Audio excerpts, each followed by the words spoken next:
من كام سنة في واحد صاحبي اقترح عليا ان احنا نطلع مصيف. وبعد ما حجزنا وقبل ما نطلع المصيف بيومين جه زارني في البيت وابتدى يتكلم معايا في التفاصيل اللي احنا ممكن نعملها هناك. وهو بيتكلم ابتدى يرجع ظهره لورا كده وابتدى يفرك بايده جامد وبص كده وقال لي الرحلة دي شكلها تبقى كويسة جدا. فمن غير ما يقول الحركة اللي هو عملها بايده دي وصلت لي الرسالة ان هو متوقع ان الرحلة دي هتكون ايجابية او ان هو هتكون كويسة جدا. النهارده هتعرف اشهر 15 اشاره ممكن تكون بتعملهم بايدك او بتشوفهم حواليك، ومش بس كده هتعرف كمان ازاي تتدرب عليهم وازاي تعرف تتعامل معاهم. اول اشاره وهي اشاره فرك الايد. الاشاره دي بتبين التوقع الايجابي للحاجه، يعني مثلا لما بنبقى مثلا قاعدين على قهوه وبنلعب طاوله وبتيجي ترمي الزهر فالارقام بتطلع قليله، فبتعمل ايه؟ بتبتدي تمسك الزهر وتفركه بايدك جامد كده وبتبتدي ترمي. فده من غير ما تحس انت بتبقى متوقع انك بالحركه اللي انت بتعملها دي انك بتتوقع ان الزهر هيجيب لك ارقام عاليه. وحركه فرك الايد دي بتختلف في السرعه بتاعتها، يعني مثلا لو انت عاوز تشتري شقه ورحت للسمسار وابتديت تديله المواصفات بتاعت الشقه اللي انت عايزها، فالسمسار لو فرك بايده جامد وقال لك الشقه بتاعتك موجوده فهو بيبقى متوقع ان النتيجه اللي هيوريها لك هتعجبك وهتشتري الشقه. فالحركه فرك الايد بتبين التوقع او مين اللي هيبقى مستفيد من وجهه نظر الشخص اللي بيعملها. بعكس مثلا لو انت مثلا جيت قلت للشخص انا عندي عايز شقه مواصفاتها كذا كذا كذا وابتدى يفرك ايده بالراحه، فانت هتحس ان في حاجه مش مظبوطه او ان الشخص دوت هتحس ان هو مش امين او مش صادق في الكلام بتاعه. وفي شكل تاني من اشكال فرك الايد، الشكل بيبقى بالمنظر ده، هو انك بتفرك الابهام مع السبابه او انك تفرك الابهام مع اطراف الاصابع، ودي جايه من حك العمله، ودي بتبقى اصلا الاشاره دي متعلقه عموما بالفلوس. فلو مثلا انت بتيجي تحاسب واحد دليفري مثلا او حاجه وما معكش فلوس فكه، فانت بتروح لصاحبك مثلا تقول له معكش فلوس فكه. وخلي بالك ان الاشاره دي لازم تكون في السياق، يعني مش معقول مثلا ان تبقى الجو ساقعه وتلاقي واحد بيعمل الحركه دي فانت تقول لا والله ده الراجل ده متوقع ان الدنيا هتبقى صيف دلوقتي، لا خالص، ببساطه هو سقعان. فعشان كده لازم تكون الحركه دي في السياق عشان تعرف تحكم عليها بالطريقه اللي احنا قلناها دلوقتي. اما الاشاره اللي بعد كده فهي اشاره مسك الصوابع بالمنظر ده. للوهله الاولى او للمره الاولى لما تيجي تشوف شخص بيعمل الحركه دي فانت ممكن تقول عليه ان الشخص ده واثق في نفسه. ليه؟ لان غالبا اللي بيستخدم الحركه دي بيبقى بيبتسم وهو بيعملها. في واحد صاحبي تاجر عربيات كلم واحد واتفق معاه على العربيه، بس التاجر ده كان في محافظه تانية، فصاحبي ركب العربيه وراح له، ولما وصل هناك ابتدى يرن عليه فالراجل ما بيردش، وبعد وقت الراجل رد عليه وقال له معلش حقك عليا انا العربيه دي اديتها لواحد تاني.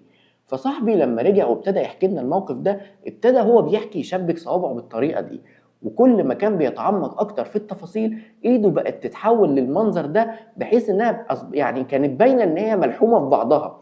وده يبين قد ايه ان صاحبي دوت كان محبط جدا او كان واخد موقف سلبي او متضايق جدا من الموقف اللي حصل. والاشاره دي بيبقى ليها اكتر من وضعيه، ممكن تبقى بالمنظر ده قدام وشك او تبقى محطوطه على مكتب او تبقى محطوطه ما بين رجلك او لو انت واقف بتبقى محطوطه قدام المنطقه الاماميه.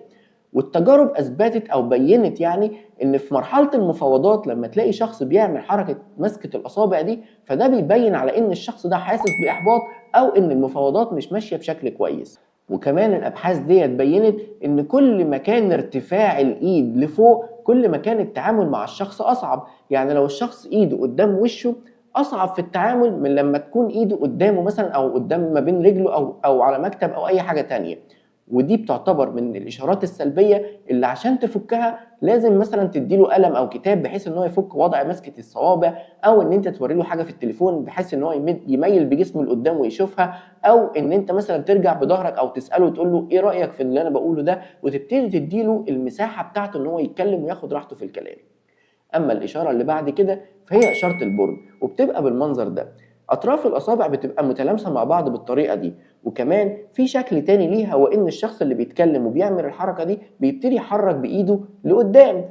فالاشاره دي بيستخدمها الاشخاص اللي مكانتهم عاليه. وطبعا في علم لغه الجسد لازم الكلام او الاشارات تبقى مرتبطه بمجموعه اشارات تانية عشان تعرف تفهمها، زيها زي الكلام لازم تحطها في جمله عشان تعرف تفهمها. بس علماء لغه الجسد استثنوا من القاعده دي اشاره البرج، وقالوا ان الاشاره دي غالبا بتتعمل بصوره منفرده، ان الشخص اللي بيعملها بطريقه منفرده مش معاها مجموعه اشارات تانية. وكمان الاشاره دي بيستخدمها مثلا مدير وهو بيدي تعليمات للموظفين بتوعه، او بنشوفها اكتر مع المحاسبين او مديرين الشركات او المحامين عموما. وبيبقى برضو ليها اكتر من شكل، بيبقى مثلا الشكل بتاعها بتبقى لفوق بالمنظر ده، وممكن بشكل تاني ان هي تبقى محطوطه قدام الشخص او ما بين رجله يعني. وغالبا الاشاره دي بيستخدمها بحركه البرج لفوق، بيبقى الشخص هو اللي بيتكلم وبيقول الاراء بتاعته.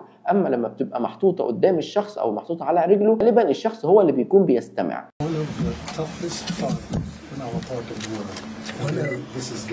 وانا قلت لك فخامه الرئيس واكد ده تاني قدام زملائنا وقدام الصحافه. وفي حاجه كمان ممكن تساعدك لو انت بتلعب شطرنج. تخيل معايا كده ان انت بتلعب شطرنج وجاي بتمد ايدك على قطعه عشان تحركها، فبمجرد ما تلمسها بتلاقي الشخص اللي قدامك ابتدى يرجع بظهره لورا وبيعمل اشاره البرج. فدي اشاره منه بتقول لك ان هو مرتاح جدا للنقله اللي انت هتعملها دي، وان هو عنده رد ليها وهيعرف يغير مجرى اللعب للطريقه اللي هو عايزها او للنتيجه اللي هو عايز يوصل لها. فده الاشاره منه بتقول لك ما تلمسش او ما تعملش النقله دي، بل اعمل ايه؟ انقل بايدك برضو على قطعه تانية من غير ما تحركها. بمجرد ما تلمسها ابتدي بص على التعبيرات اللي هيعملها الشخص اللي قدامك. لو ابتدى يميل بجسمه لقدام ويبتدي ياخد وضع تشبيك الاصابع، فاعرف ان النقله ديت هتسبب له قلق وهيفكر كتير في الخطوه الجايه اللي المفروض يعملها. ودي اشاره منه بتقول لك اعمل الخطوه دي. وكمان كقاعده عامه ما تعملش الاشاره ديت لو انت بتتكلم مع حد او بتتفاوض مع حد او بتتكلم مع حد كلام عادي، لانك وانت بتكلمه وابتديت تعمل الحركه دي فالشخص هيفتكر ان انت شخص متكبر او بتتعالى عليه. وقبل ما نروح للاشاره اللي بعد كده، لو المحتوى ده فادك ما تنساش تشترك في القناه، وكمان اكتب لي في الكومنتات هل انت بتعمل اشاره من الاشارات اللي انا لسه قايلها دلوقتي ولا لا، وامتى بتعملها بالظبط. اما النوع اللي بعد كده من الاشارات وهو اشاره وضع الايد ورا الظهر. ببساطه ان كف ايدك بيبقى فوق الكف الايد التاني ومحطوطين ورا ظهرك، ودي بتدل على القوه والاستعلاء، وبيستخدمها الناس اصحاب المكانه العاليه، زي مثلا لو ناظر مدرسه بيمر في الحوش على الطلبه، القيادات العسكريه، الرؤساء، مدير في شركه، وناس تانية كتير، وكل من هو صاحب سلطه او صاحب قوه. فالاشاره دي بتديك مساحه اكتر او بتبين اكتر قد ايه انت شخص قوي. ليه؟ لان انت بتبقى كاشف منطقه الصدر بتاعتك وكاشف المنطقه الاماميه، فدي رساله منك بتقول للناس انا مش خايف من حاجه. وكمان الاشاره ديت بيستخدمها برضو امناء الشرطه او الضباط اللي بيبقوا ماشيين في الشارع. لو هو مثلا مش شايل سلاح فبتلاقيه ماشي وحاطط ايده ورا ظهره، لكن لو شايل سلاح فالسلاح نفسه بيبقى كفايه جدا ان هو يبين القوه والاستعلاء، فما بيضطرش ان هو يعمل الحركه دي. كمان في كذا شكل من اشكال وضع الايد ورا الظهر، وهو انك بدل ما تحط كف الايد على كف الايد الثانيه، انك تمسك بايدك الساعد بتاعك من ورا. ودي على عكس الرساله اللي بيقولها الاشاره الاولانيه بتاعت القوه والاستعلاء، ولكن الرساله ديت بتبين قد ايه ان انت بتحاول تمسك نفسك على ان لما تكون متعصب. ودي بنشوفها فين؟ بنشوفها مثلا لما بتبقى في العياده عند الدكتور ومستني الدور بتاعك والوقت اتاخر وانت مستعجل، فتلاقي نفسك بتعمل الاشاره دي. وكمان ممكن تلاقي الشخص بيمسك بدل ما بيمسك الساعد بتاعه ورا ظهره بيمسك دراعه من فوق. ودي طبعا برضو بنشوفها في قاعات المحاكم ما بين الاطراف المتنازعه لما بيتقابلوا مع بعض. وكمان ممكن نشوفها برضو لما العيانين بيبقوا واقفين او مستنيين دورهم في الكشف. فعشان تتغلب عن الوضع ده، لان هو بيبين قد ايه انت متعصب ومسك نفسك بالعافيه، فعشان تتغلب عن الوضع ده غير وضعيه مسكه ايدك، بدل ما تمسك الساعد او دراعك خلي كف ايدك يبقى على كف ايدك التانيه وانت حاطط ايدك ورا ظهرك. ده بيديك شعور بالقوه والسيطره، وكمان بيديك شعور بالراحه، وده طبقا لمبدا المثير والاستجابه. والاشاره اللي بعد كده هي اشاره الابهام. اشاره الابهام من قديم الازل بيستخدموها الناس لفرض السيطره والقوه، بس الإشارة دي بتعتبر إشارة فرعية مش إشارة رئيسية. ليه؟ لأنها بتيجي ورا مجموعة إشارات. فالإشارة دي بيستخدمها الناس أصحاب المكانة العالية، أو لما مثلا راجل بيبقى عايز يلفت انتباه واحدة ست، أو كمان لو واحد شاري لبس جديد ولابس جاكيت جديد كده وبتاع بتلاقيه مخرج الإبهام بتاعه بره الجاكيت. وكمان في من ضمن الإشارات المميزة جدا لإشارات الإبهام هي وضعية تانية الدراعين مع رفع الإبهام لأعلى. الإشارة دي بتدل على موقف دفاعي للشخص، بس كمان بتبين ان الشخص ده عنده موقف استعلاء. والشخص اللي بيعمل كده بيبقى عنده نقطة او مجموعة نقطة هو بيتكلم يعني، كل نقطة بيحاول يركز عليها بتلاقي الابهام بتاعه بيتحرك بصفة مستمرة. وكمان في اكتر من شكل تاني للاشارات بتاعت الابهام، زي مثلا لو انت لابس بنطلون فبتحط ايدك في الجيب اللي ورا وبتخرج الابهام لبره، ده دليل على ان انت عاوز تخبي ان انت شخص مسيطر او بتخبي السيطرة بتاعتك على الشخص اللي قدامك. كمان حركة الإبهام ممكن تستخدم في الإهانة والسخرية.